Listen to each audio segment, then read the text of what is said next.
Hello all. അപ്പോൾ നമ്മൾ സ്കെയിലിനെ പറ്റിയായിരുന്നു last ക്ലാസ്സിൽ പറഞ്ഞു നിർത്തിയത്. ഓക്കെ, അപ്പോൾ ആ സ്കെയിൽ എന്താണെന്ന് പറഞ്ഞു, അതിൻ്റെ റെപ്രസെൻറ്റേറ്റീവ് ഫ്രാക്ഷൻ എങ്ങനെ നമുക്ക് ഒരു സ്കെയിലിനെ റെപ്രസെൻറ്റ് ചെയ്യാമെന്നും പഠിച്ചു. ഓക്കെ, അതിനെപ്പറ്റി നമ്മൾ കുറച്ച് ക്വസ്റ്റ്യൻസ് പ്രോബ്ലംസ് പോലെ കുഞ്ഞ് സിമ്പിൾ ക്വസ്റ്റ്യൻസാണ് ചോദിക്കുന്നത്. അപ്പോൾ ഇനി നമുക്ക് നോക്കാനുള്ളത് സ്കെയിൽസിനെ പറ്റി കുറച്ചുകൂടെ കാര്യങ്ങൾ അറിയാനുണ്ട്. അപ്പോൾ ഫസ്റ്റ് സ്കെയിലെന്ന് പറഞ്ഞാൽ എന്തുവാണ്? സ്കെയിലെന്ന് പറഞ്ഞാൽ നമുക്ക് ഡിഫറെൻറ്റ് ടൈപ്സ് ഓഫ് സ്കെയിൽസ് ഉണ്ട്. ഏതൊക്കെയാണ്?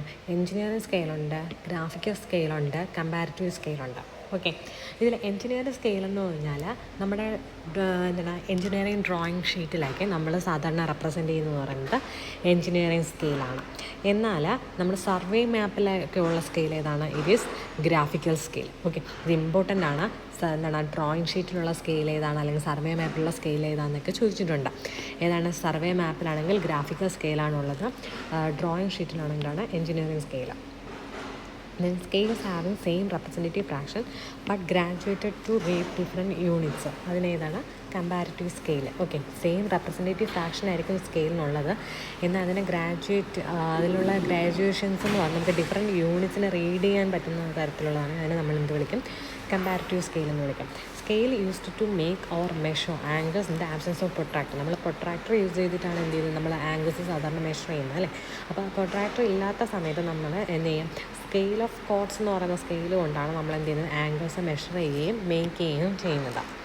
ഇനി നമുക്ക് പ്ലെയിൻ സ്കെയിലുണ്ട്, ഡയഗണൽ സ്കെയിലുണ്ട്. ഓക്കെ, പ്ലെയിൻ സ്കെയിൽ എന്ന് പറഞ്ഞാൽ നമുക്ക് ഏതെങ്കിലും ഒരു 2 യൂണിറ്റ്സ് നമുക്ക് റെപ്രസെൻറ്റ് ചെയ്യാം. അതായത് ഞാനിപ്പോൾ ഒരു ഇങ്ങനെ ഒരു ലൈൻ വരച്ച് കഴിഞ്ഞാൽ ഈ ലൈനിൻ്റെ ലെങ്ത് എന്ത് ചെയ്യുന്നു? എനിക്ക് 2 യൂണിറ്റ്സിൽ, അതായത് ഇപ്പോൾ സെൻറ്റിമീറ്റർ 1 സെൻറ്റിമീറ്റർ ആൻഡ് 2 mm ആണ് ഇതിൻ്റെ ലെങ്തെങ്കിൽ എനിക്ക് 2 യൂണിറ്റ്സിൽ എന്ത് ചെയ്യാൻ പറ്റി? പറയാൻ പറ്റി. അതിനെയാണ് എന്ത് വിളിക്കുന്നത്? പ്ലെയിൻ സ്കെയിൽ എന്ന് പറഞ്ഞാൽ. ഒന്നുകിൽ 2 യൂണിറ്റ്സിൽ പറയാം, റെപ്രസെൻറ്റ് ചെയ്യാം. അല്ല എന്നുണ്ടെങ്കിൽ ഒരു യൂണിറ്റും അതിൻ്റെ സബ് ഡിവിഷനും, അതായത് 1 സെൻറ്റിമീറ്ററിൻ്റെ സബ് ഡിവിഷനായിട്ട് വരുന്നതാണെന്ന് പറഞ്ഞാൽ mm എന്ന് പറയുന്നത്. Okay, in drawing height of plain scale is taken as. ഇത് ഇമ്പോർട്ടൻ്റ് ആണ്. ഡ്രോയിങ്ങിൽ പ്ലെയിൻ സ്കെയിലിൻ്റെ ഹൈറ്റ് എടുത്തേക്കുന്നത് 10 mm ആണ്. ഓക്കെ, ഇനി scale use to represent 3 units of measurement. 2 units of മെഷർമെൻറ്റിനെ നമുക്ക് റെപ്രസെൻറ്റ് യൂസ് ചെയ്യുന്ന സ്കെയിൽ എന്ന് പറഞ്ഞാൽ പ്ലെയിൻ സ്കെയിലായിരുന്നു. 3 യൂണിറ്റ്സ് ഓഫ് മെഷർമെൻറ്റിനെ റെപ്രസെൻറ്റ് ചെയ്യാൻ നമ്മൾ യൂസ് ചെയ്യുന്നത് ഡയഗണൽ സ്കെയിലാണ്. ഈ ഡയഗണൽ സ്കെയിൽ എന്ന് പറഞ്ഞാൽ സിമിലർ ട്രയാങ്കിൾസിനെ ബേസ് ചെയ്തിട്ടുള്ളതാണ്. ഓക്കെ, അപ്പോൾ diagonal scale is based on the principle of similar triangles. അപ്പോൾ സിംഗിൾ ഡെസിമൽ വരെ നമുക്ക് ഡയമെൻഷൻസ് വേണം. അതായത് 1.2 സെൻറ്റിമീറ്റർ എന്ന് പറയണമെന്നുണ്ടെങ്കിൽ ഞാൻ ഏത് യൂസ് ചെയ്യണം? Plain scale. ഇനി അപ് ടു 2 ഡെസിമൽ വരെ നമുക്ക് ഡയമെൻഷൻസ് പറയണമെന്നുണ്ടെങ്കിൽ നമ്മൾ ഏത് യൂസ് ചെയ്യും? ഡയഗണൽ സ്കെയിൽ യൂസ് ചെയ്യും. മറ്റേത് പ്ലെയിൻ സ്കെയിൽ. അപ്പോൾ for dimensions up to single decimal plain scale is used. For dimensions up to 2 decimal diagonal scale is used. ഇനി നമുക്കൊരു സ്കെയിൽ കൊണ്ട് നമുക്ക് മെഷർ ചെയ്യാൻ പറ്റുന്ന ഏറ്റവും ലീസ്റ്റ് കൊണ്ടുണ്ടാകും, അല്ലേ? എൻ്റെ ഇപ്പോൾ സാധാരണ നമ്മൾ യൂസ് ചെയ്യുന്ന സ്കെയിലിൽ കുറേ ഡിവിഷൻസ് ഉണ്ട്. എന്നിട്ട് അതിൽ ഈ ഒരു സ്കെയിൽ കൊണ്ട് എനിക്ക് എത്ര ഡിസ്റ്റൻസാണ് മിനിമം എനിക്ക് മെഷർ ചെയ്യാൻ പറ്റുന്നത്?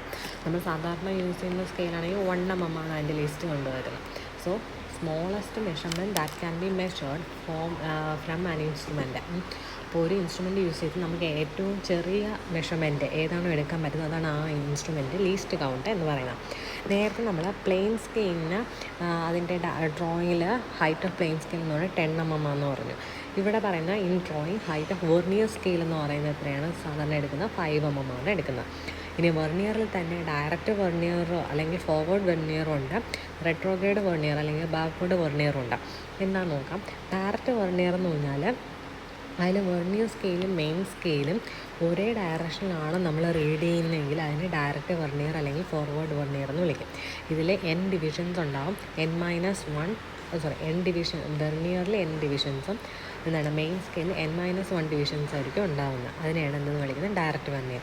ഇനി റെട്രോഗ്രേഡ് വെർണിയർ അല്ലെങ്കിൽ ബാക്ക്വേർഡ് വെർണിയർ എന്ന് പറഞ്ഞാൽ vernier scale reads in the opposite direction of main scale. അപ്പോൾ മെയിൻ സ്കെയിൽ നമ്മൾ റീഡ് ചെയ്യുന്നത് നമ്മൾ ഈ ഒരു ഡയറക്ഷനിലാണെങ്കിൽ വെർണിയർ സ്കെയിൽ റീഡ് ചെയ്യേണ്ടതാണ് ഈ ഒരു ഡയറക്ഷനിൽ. അപ്പോൾ ഓപ്പോസിറ്റ് ഡയറക്ഷനിലാണ്.